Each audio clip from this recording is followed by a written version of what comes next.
My name is Ashish Thakur. I'm going to go through some housekeeping, get this thing rolling so we can get our distinguished panelists up here. I'd like to congratulate the group.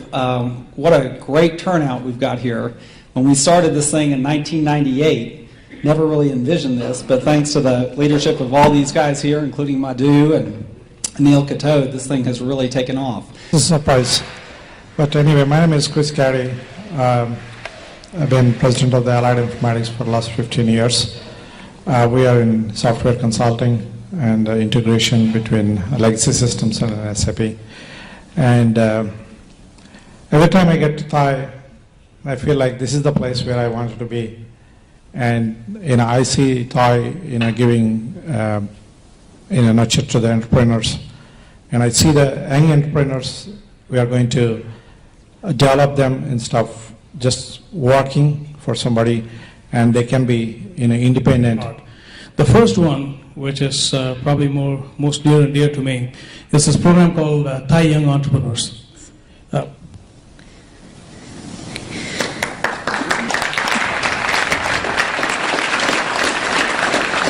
We have everyone from a serial entrepreneur to a gentleman who's worked strategically with CEOs and provide a lot of excellent negotiation. Like all of you to be part of Vista, which is the key event for TiE Atlanta, April 13th and 14th. We're going to bring a great set of keynote speakers and panelists for this, and we want to make sure that we... And elected Deepak Raghavan as the chairman. So Deepak, if you want to wave. So Deepak is one of the founders of TiE Atlanta, as well as a founder of Manhattan Associates, an attorney who was going to China for business meetings.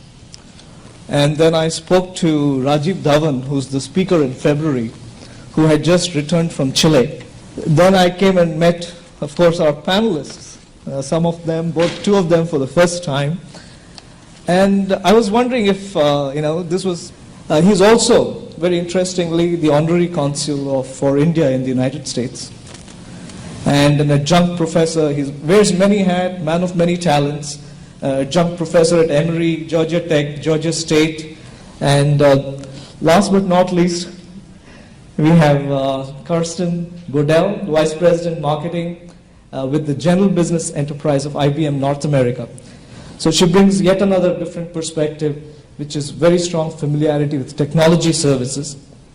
She started her career with Arthur Andersen. So Barry, what do you see as some of the opportunities, especially for American companies, as well as startups, both established companies and startups, when you look at the world today, what are some of the hot spots and where do you see opportunities arising? So I'll answer that with a little bit of a bias because I'll talk about it from the payments perspective, which is what my company does, but then I'll be a little more generic. And I'm not sure that I have a huge news flash here for you, but we're looking at First Data at a bunch of markets that are called the BRIC countries, Brazil, Russia, India, China, but we add a K and an A to the list. So the K stands for Korea, and A stands for the ASEAN countries in Southeast Asia. The next Google, I put my effort into trying to find a way to bring some more basic services in a better, more efficient way to the quite literally billions of consumers that are not served today. The overall political environment, if anybody ever tried to invest in Hungary early last century, there's some things that got taken over. Human capital, what kind of skills and capabilities are there? The physical infrastructure back to, they don't have the basics of a credit card, so you're going to have to run your business over cell phones, right?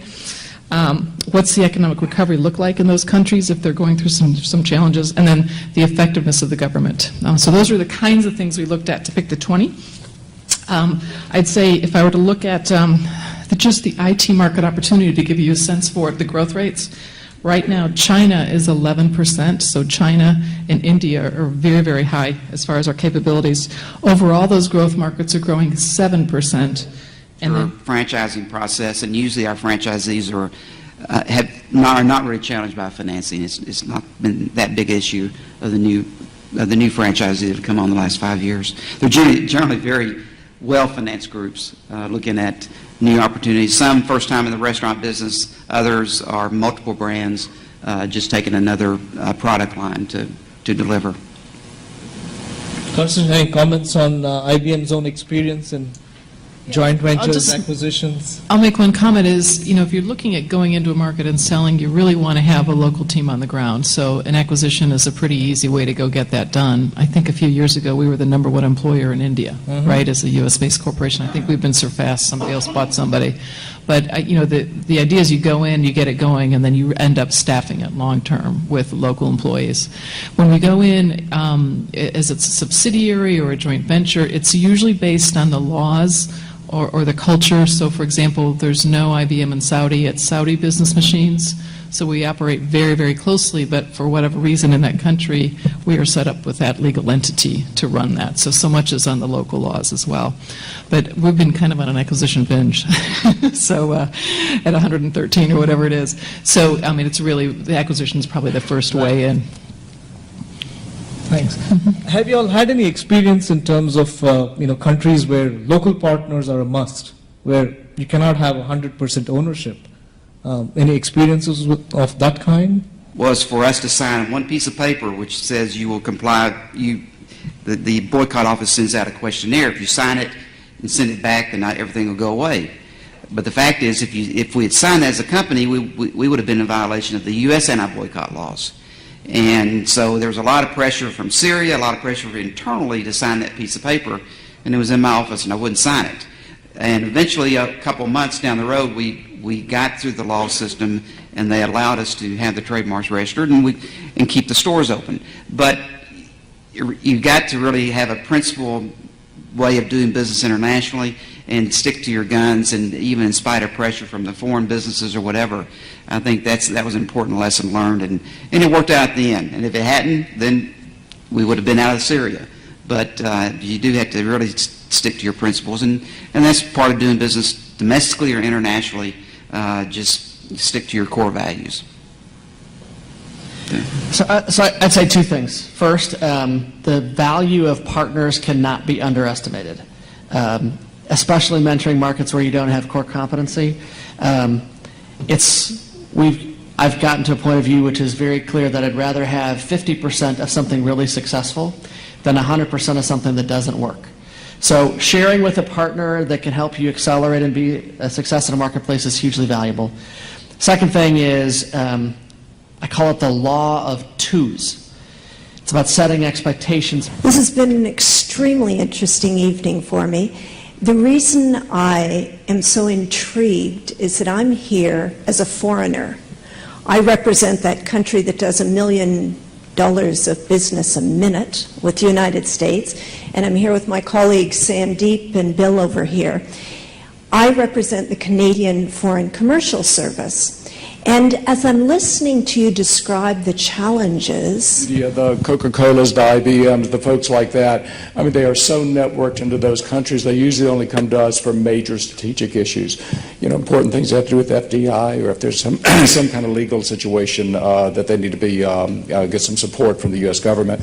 But for the new guys, the entrepreneurs, the smaller folks that are looking at going into a market like India... So, thank you very much. That was fascinating.